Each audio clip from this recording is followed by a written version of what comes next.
AM 1060 WMEL. The views expressed on the following program are those of the hosts, callers, and guests, and are not necessarily those of WMEL staff, management, or advertisers. This is Joe Steckler, folks, your host for Helping Seniors, the radio arm of Helping Seniors of Warren County. We do our very, very best to inform you, to educate you, and to help connect you and those that care for you to services that seniors need. That's our job. That's what we do. That's what we try to do. We know that there's a lot we don't get done. If we were 5 times the size we are now, we could do 5 times more work. But I'm not sure that's not what we really need. But to be honest with you, we need to be a little bit larger. We need to be a little bit better funded because the programs we have that do reach out to people. And my panelist today is Jennifer Helin from Seniors Helping Seniors, and we're going to talk about what she does, but we're also going to talk a little bit about people getting tossed out of nursing homes. We're going to talk a little bit about scams, because there's one that's really going on right now that you really need to be aware of. And we want to talk about just some general things that are happening across the country that I think personally are going to start to happen here in Broward County. And what I hope is that those of you that listen to this show, when you hear about some of these things happening to you or your friends, will call Kay at the office at 473-7770 and let us know what you hear. You know, you may not think that what you hear is really true because sometimes it's so macabre that you don't want to think it's true. But believe me, seniors are getting bilked every day. They are getting tossed out of nursing homes. They are not able to meet the cost of care. There are so many things that are wrong, but there are still an equal number that are right. So we can complain about one thing, but I think what we really have to do is try to maintain the good things that we have and do a better job trying to fix some of the things that are broken. But having said that, the purpose of our show is to inform, educate, and connect seniors and those who care for seniors to resources. Kay at the office is 473-7770. And right now, and I will maintain as long as I'm chairman of the organization, that media sponsorships are the way to go to pay for a business plan that keeps this nonprofit in existence. And by that I mean sponsors like Kindred at Home, the Eye Institute, Dr. Lee Sheldon, Bill Johnson, elder law attorney, this radio station, Wisdorf Hospital System, Lebanon Home Care, Atlantic Shores Rehab, Ebony News Today, Riverview Senior Resort, and Organized Creative Designs. And that name's as a fooler, folks. What Organized Creative Designs is, it's a company run by Carla that helps you downsize. You know, when you want to get rid of those possessions that you can't get rid of because you've had them so long, they've been in the family so long that you just can't bear not to look at them every day. Yet, we trip over them, they get in our way, and they keep us from living a more comfortable lifestyle. So how do you downsize? That's one of the things that Carla helps you do. So it's just a matter of fact of life. We need to know more, and that's what we're going to try and do talking on our show today. Jennifer, as the owner, one of the owners of, your mom's still a partner, right? Absolutely. Okay. So as one of the owners of Seniors Helping Seniors, just tell our listeners again, what do we mean by in-home care? What is in-home care? It is exactly what it says it is. It's care in the home. You know, when seniors are polled, 80% want to stay in their home as long as humanly possible. And that's what we help them do. We go in the home and provide transportation to and from grocery stores, doctor's appointments. Sometimes we're doing the grocery shopping for them, meals, light housekeeping, med reminders, all of those little things that make it possible for a senior to stay at home comfortably and independently. I'm not going to ask you on the radio. I'll ask you during the break, but I sent a letter to an individual who is a professional person. And this professional person needs help in home with a family member. And I'm trying to get this person to avail themselves of your services so that it can make his professional life easier. And, that's what I see. This radio show, our television shows, our articles in the newspaper, all the stuff we talk about, the television shows we do, we try to help people understand just what the varying elements of care are. And if you broke it down into care elements and you said in-home care, you have in-home care like you're doing, but you get assisted by maybe the family members putting somebody in adult day health care for 5 or 6 or 7 hours a day. You might help them get that person up in the morning, get them pointed in the right direction, help them get to bed at night, where the family member might not be able to do it. But what I like about seniors helping seniors, Jennifer, is that if we work it the right way, we can provide probably the least expensive element of care to help the family do what they really want to do. And I think this is what we have to start recognizing this in our care system. We just can't automatically say, oh, that person can't be cared for at home. Assisted livings don't pay for it, so we dump them in a nursing home. And that happens. We need to be able to keep people at home, especially if they've got people around and they can be social and they can be independent. If they're safe at home, let's keep them at home. It is less expensive.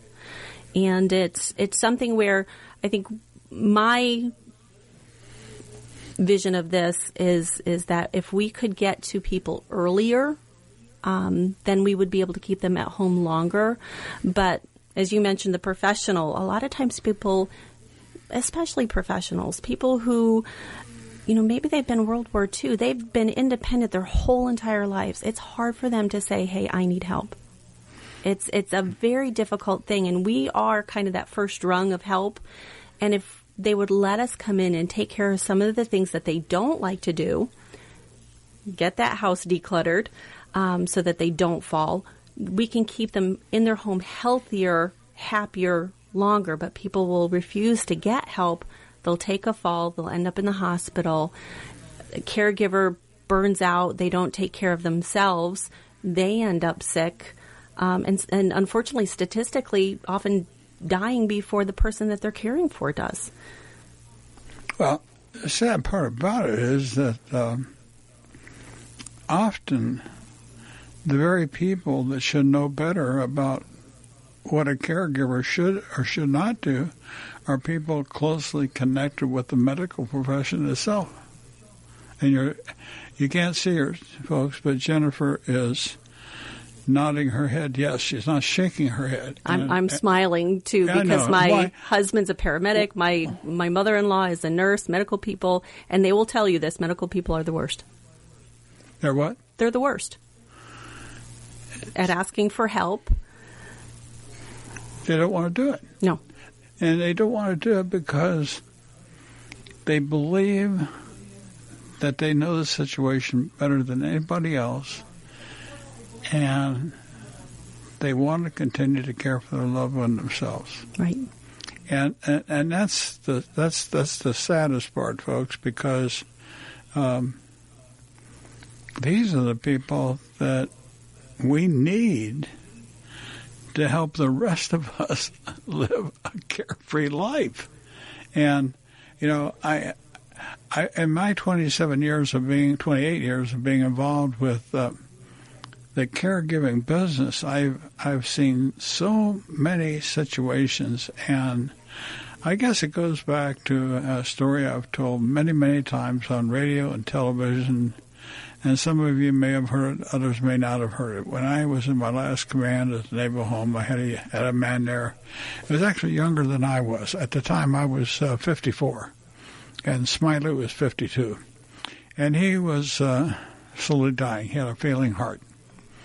And it got to the point where his 3 sisters came down to visit him, and in the process of 3 days, we had our own hospital.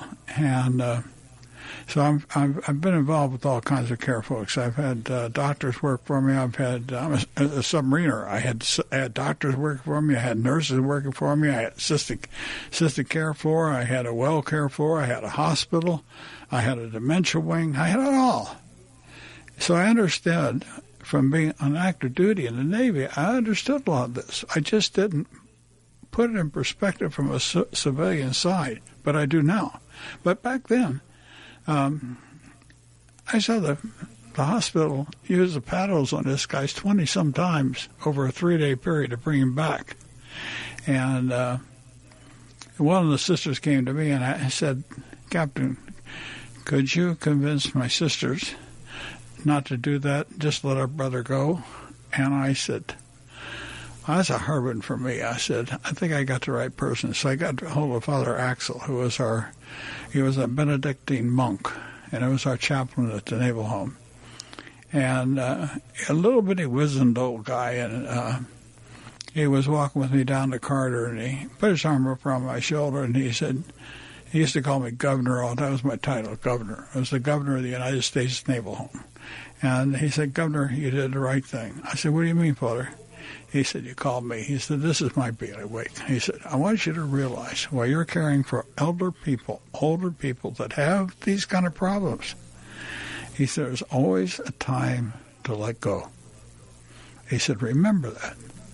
There's always a time to let go." And I've tried to remember that in helping seniors and president of this organization, starting it, my work with the Alzheimer's. And I read so many things in the paper about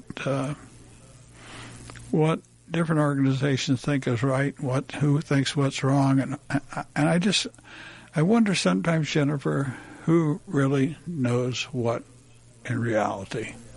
Have you ever had thoughts like that in your business of seniors, helping seniors? Of what is going on in our industry, of who's really got their hand on what do we really have a grasp of what the heck is really going on? Do you wonder sometimes? I know that I will occasionally get frustrated because we're trying to help, and there are times when we're not the appropriate fit, but finding that appropriate fit is very difficult. But that's what you do. You work. And that's what when we first started talking about elements of care, what you do is probably the lowest rung on the ladder outside of the family. The family is the lowest rung on the caregiving ladder. And then you have an organization like yours that can step in and can do certain things. And then describe for the people what some of the other elements of care are that you and I refer to in our way we conduct this business, because I think that's important for people to know about caregiving at home. It is. And there are a lot of people who, like we were about 16 years ago, we were kind of forced into learning through life experience, and we had no idea what was out there, what the levels of care were, what we could expect. And so we kind of had to learn on the run, which is unfortunately not the way to do it, but the way a lot of people do. We're considered a homemaker companion, so we're non-medical and we're hands-off. So if someone needs that next level of care where they need help in the shower, they need someone to be able to transfer them from the chair into the bed and pick their legs up and get their legs up into the bed, or help getting dressed, then you're talking about a medical in-home care situation, and that would be someone like Jackie from Levin Home Care. Both of our companies are typically private pay, and a lot of people don't realize that. They think Medicare is going to cover the costs of in-home care, and it doesn't. The only time Medicare picks up is if there's an injury, you end up at the hospital, You come home from the hospital, Medicare will pay for a 6-week, 12-week, depending on what happened, the severity. Short period. For a short period of time, they'll pay for a nurse to come in and check in, physical therapy, occupational speech therapy, depending on the situation. They will come in, provide showers 2 times a week, 3 times a week for a short period of time. But then the family is left to take over, and sometimes that's incredibly overwhelming. But then once companies like yours and 11 Home Guys, as an example of a company that can provide the lowest rung on the medical care rung of the ladder. Then you move into skilled nursing care like Gentiva is now Kindred at Home, and other companies like that. And they can provide the skilled nursing care at home. Right. But then you reach a point that you can't stay in home. But I really like an example you used one time about the lady you helped in the morning and you helped her later at night. And I think that's a classic example of how, as we try to determine how we're going to care for our loved ones at home, that if you just describe real brief the services you did to get her up and get her started, and the services you did to put her at home, and that cost us less than $2,000 a month. Yes, absolutely. And her case was really close to my heart because she was a lot like what my husband's grandmother needed. But 16 years ago, we didn't have the foresight to do something like this. With this lady, she was beautiful. She had the very beginning stages of dementia. And so she was not taking her medications properly and not eating properly. In the beginning, we were just there 2 hours in the morning every day, make sure she had a good breakfast. Make sure we'd peek at her pill box. Did she take her meds? Yes, great.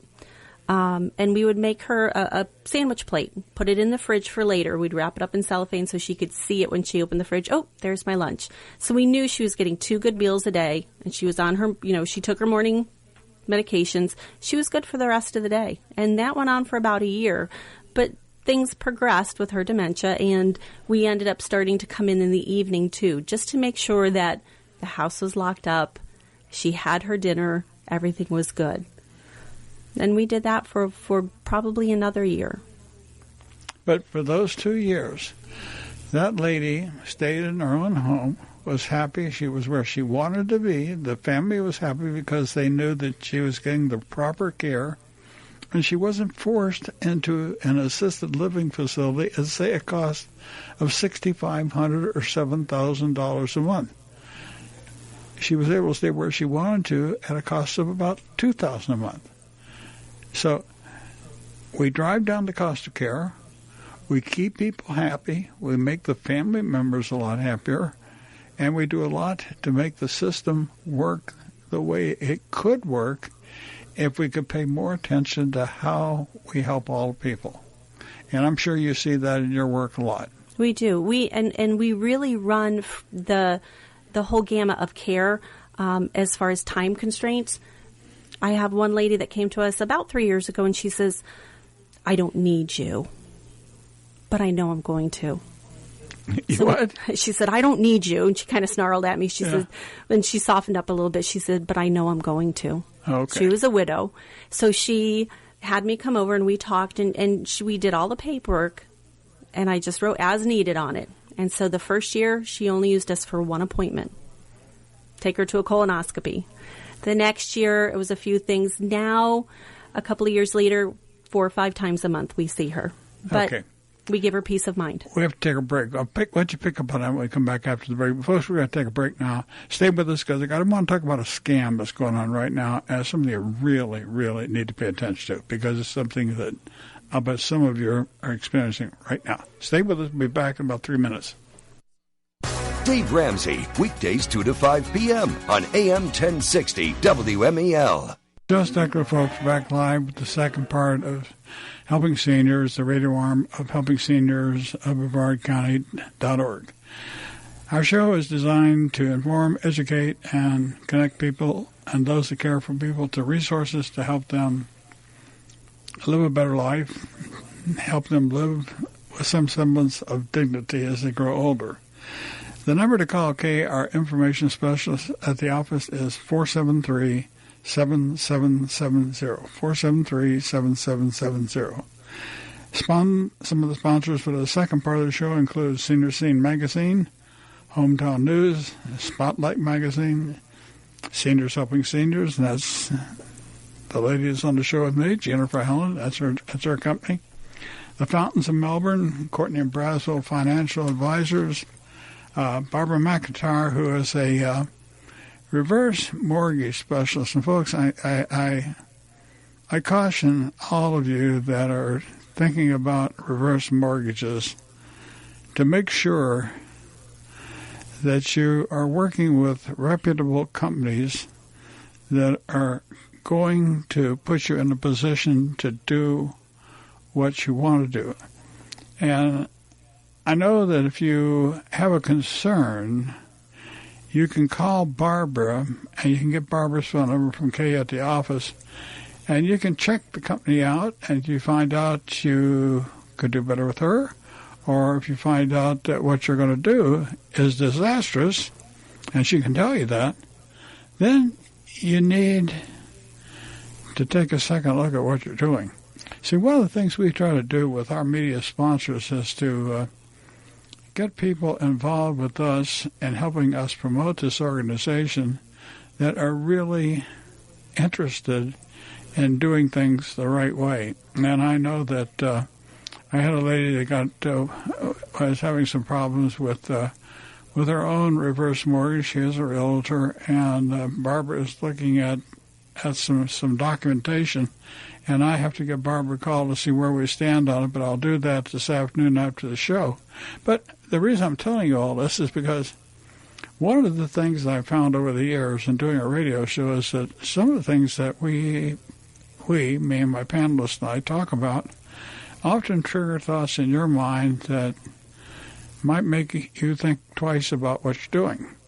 And we've got a couple of things we'll talk about here in just a minute, but the last two sponsors I want to mention are the Canadian Meds of Melbourne, Ear Care, which has three shops in Roy County, Vitas Hospice, Handy Pro of the Space Coast, and this is a lady that is using her engineering talents to help design or redesign homes so that as we grow older and we have problems navigating a house, that Elaine helps people redesign their own home at a very minimal cost so they can live in it safely. And the last sponsor I want to mention is Al Dia Today, the Spanish-speaking newspaper. And I've got a feature column coming out in that paper, and we're doing a story on what we've done with helping seniors. And I'll find out when that's going to get published, and I'll make sure you all know about it. But that's enough of the commercials for the second part of the show. We were talking, Jennifer, about what we're trying to do is drive down the cost of care or make care affordable for all families. But in making it affordable, we also have to know how we can pay for it. And what are some of the things and ways that you've found that people pay for the type of service that you can provide? Typically, it is private pay. And with our clients, about half are the kids paying for mom and dad, and the other half are the seniors paying themselves. There are long-term care policies out there. We don't see many people that have them, but they do exist. They are out there. They're all a little bit different. So people really need to read their policies, get a copy of the policy, and read it over, or have an insurance professional read it over. How does that policy trigger? What makes that policy kick into effect that it will cover the costs of the in-home care? Because they all read a little bit differently. Most will cover the type of care that we provide, but not all. But you don't really know sometimes the way the policy is written, Jennifer, what it covers. So you might save yourself a lot of money if you invest in maybe $100 or $200 consultation with an elder law attorney that can read that policy and tell you what is legally covered in there. And you might find, and well, not might, I know I've have people find that they in fact were covered. They just had to know how to read the policy the right way. And that's a sad state of affairs. Jennifer was telling me about, well, you tell the story. Many people give this organization a bad name because we always think about it with firearms, but... Oh, that was amazing. We did have one customer who had a Medicare supplement, and she said it covers your care. And I said, no, it doesn't. Supplements don't. She said, no, this one does. She purchased it through the NRA years ago. That's the National Rifle Association, yes. folks. Of all places, that's where she bought it. Someone had read the policy for her, I don't know, maybe 10 years ago, and they said, do not get rid of this. Whatever you do, keep paying on it, because it does cover our care, and I've never seen it since. But she has it, and it did pay for our care. Yeah. A lot of you out there that have annuities, and some of you that might have an old Dean Witter fund policy, you might take a good hard look at that Dean Witter policy, because I know in my own case there were policies written that actually had long-term care death benefits in there that were worth literally thousands of dollars. Of course, you have to die to collect them, and that's the bad part about it. But the good part is that as your dependents get the money to help them live, that's the good part. But the bad part, again, is you may not be aware of that. So those of you that still have old Dean Witter policies, I would highly recommend that you question that thing to find out if there's a death benefit attached to it, because the secret is maintaining a certain portion of the policy in existence so that the term rider, the insurance, the death benefit stays in effect.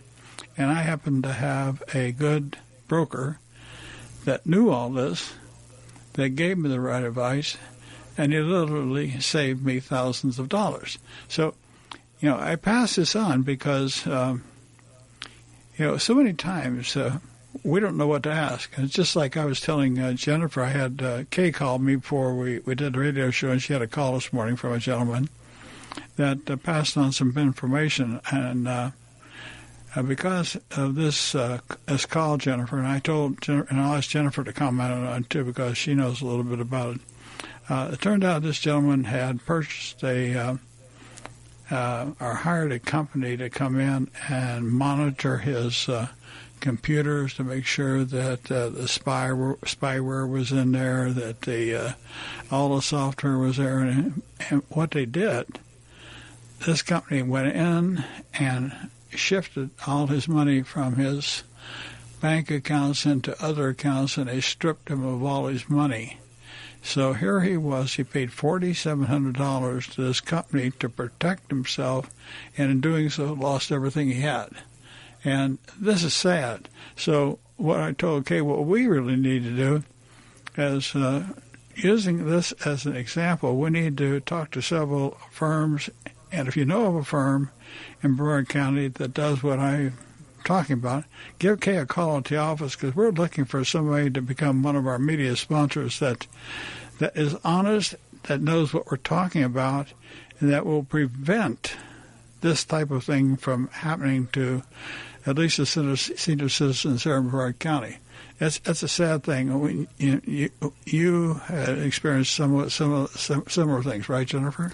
Well, one of the other boards that I sit on is Triad, Brevard County Triad, and we are the state attorney's office, the sheriff's office, and the local police. And we work on educating seniors, anti-fraud, theft, how to protect yourself, how do you protect your identity.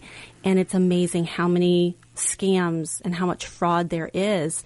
And unfortunately, I'm hoping, I'm over here crossing my fingers that the gentleman that this happened to is willing to prosecute. But unfortunately, in a lot of cases, when seniors get into trouble, they don't want to prosecute. And if it's an email scam or if it's an internet scam, it's hard to find the person to even prosecute them. They rarely are able to connect the dots back to the original scammer. But even in a case where a caregiver has come in off the street and has stolen things from the house, many times they're not prosecuted. The seniors children don't want to put them through that. And so that person is walking free, going to another senior's house to do the same thing. If somebody try to strip my money from me, I can assure you that I'm willing for my kids to put me through anything so if I can get back at these people. I don't like that. And my wife doesn't like it. We just simply are against any kind of sympathy for people that work against senior citizens. Absolutely. It drives me crazy. And with regard to what you just said about whether this gentleman is willing to prosecute or not, he is willing to prosecute. In fact, he has contacted the State Attorney General. Good. We recommended that he contact Laura Moody at the local State Attorney General's office. We asked if he had contacted the sheriff, and he had. Good. But maybe I might get Kay to call you and see what else this gentleman might do since you sit on the triad board. I forgot about that. Yeah, it's something that's near and dear to my heart because when my aunt and uncle were diagnosed with Alzheimer's a number of years ago now, my uncle was taken advantage of. So it's something that really gets under my skin. Luckily, we were able to recover his stolen property, most of it, probably 90% of it. But many times, seniors are not able to recover. Well, it's because they don't want to prosecute. Exactly. And I think that if more of them knew that the prosecution is not something that they have to bear the cost of. It's the state and the sheriff's office will prosecute, and I think in some cases the FBI gets involved in it too. It depends on what the fraud is. It goes back, folks, to if you're taken advantage of, this is why we have an elder abuse phone number. And I've got that number, and I'm going to find it here in my little book I keep with me here. And while you're looking for that, Phil Archer's office, you can go online. They have a newsletter that they put out, I believe, monthly. And part of that newsletter is the frauds of the day or the frauds of the month. What's new? What's happening? Thankfully, the IRS tax season is over because there were so many scams, telephone calls going out about that you owed money, or they were going to give you money back. Just give us your bank accounts and we'll put it right in there for you. Sure, they will. I found the phone number, folks. It's got letters in it. I hate that, but if you got a pencil and paper, you can figure out what it is. It's the Elder Abuse Hotline, 1-800-96-ABUSE, ABUSE. And you can figure any one of those letters, put your finger in that hole and dial it, and you'll get the Elder Abuse Hotline. The problem is if so many of us don't understand what elder abuse is, Jennifer.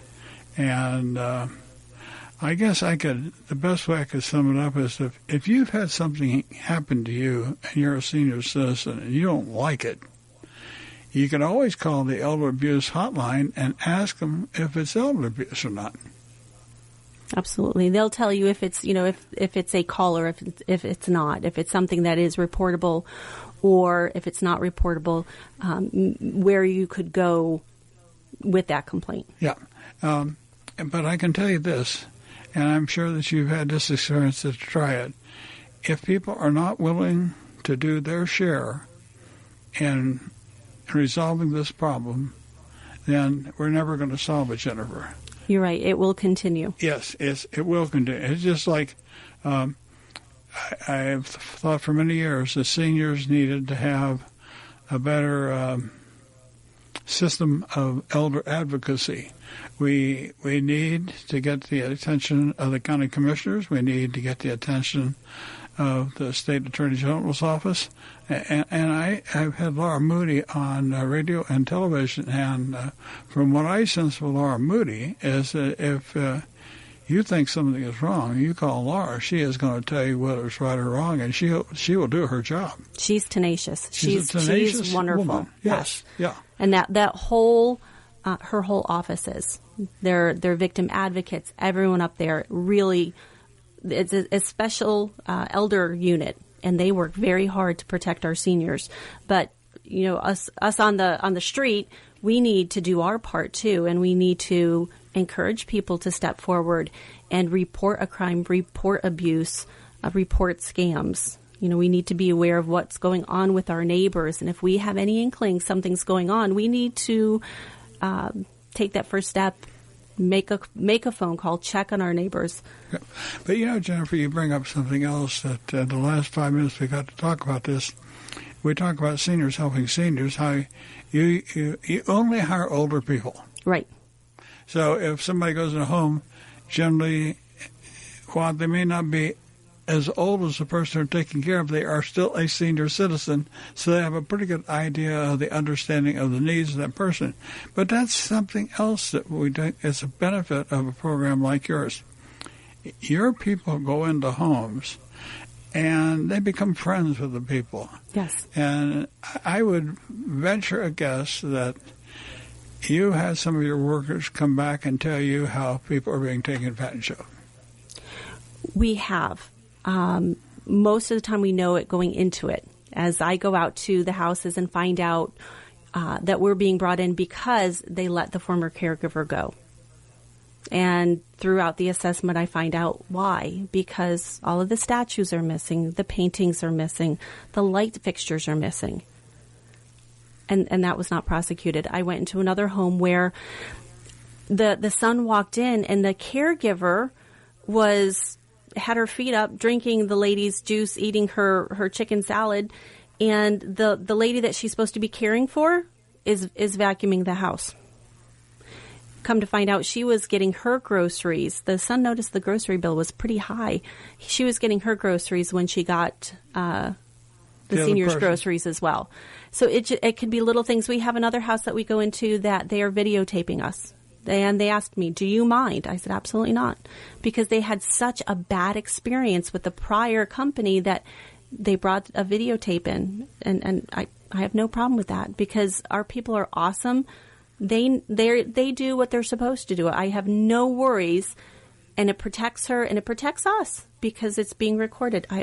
But it's terrifying to me that people feel that they have to do that to protect our seniors. But they do. How long have you been in the business of providing in-home caregiving? We are going into our 5th year as a business. 5th year? Mm-hmm. Do you believe that the different levels of care in Brevard County talk to each other about cases and try to do the very best we can to get the lowest? I realize it's a money-making business. But somehow it's been my experience that while people fight for customers and for business, we still have some organizations that talk to each other. Oh, absolutely. And actually, I do have to give Brevard County a lot of credit. I come from a very small town, and businesses didn't necessarily work well and play well with each other. But Brevard County, for the most part, the health businesses work well together. Yep. We work well. Vitas, we're working with Vitas right now, Kim Scarborough, trying to help a gentleman who cannot afford our services, cannot afford services at all. But between Seniors Helping Seniors, Vitas helping seniors of Brevard County, we're trying to get him the help that he needs because he's at home and he's alone, and it's not a good situation. So all of these businesses, 3-4 businesses, nonprofits working together, we won't gain anything but satisfaction knowing that we're taking care of him. Yeah, there are a lot of businesses that have what we call hidden reserves that can often help somebody if they want to. I can remember that years ago when somebody might... what triggered the thought was an article in Florida Today about dementia care. And we're still going back to old things like the nuns study and lead in the pots and pans. And we've shown that genetic testing has proven that certain level of chromosomes are the cause, are a great contributor to the cause of dementia. And we're trying to say that positive thinking is helping. There are just so many things, Jennifer, that come out in a paper, and we forget that there's some basic things that are not going to change, and we have to recognize that maybe if we direct our assets a better way to help people, we can do a better job. Absolutely. Well, we're out of time, and I want to thank you, Jennifer, for being with me here today. I hope that we passed on some good information to people.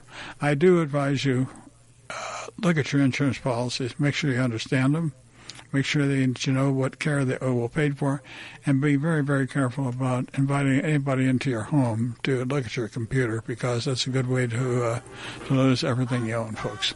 So if you have a question, call Kay at the office, 473-7770. And thank you, Jennifer, from Seniors Helping Seniors, for being on the radio show today.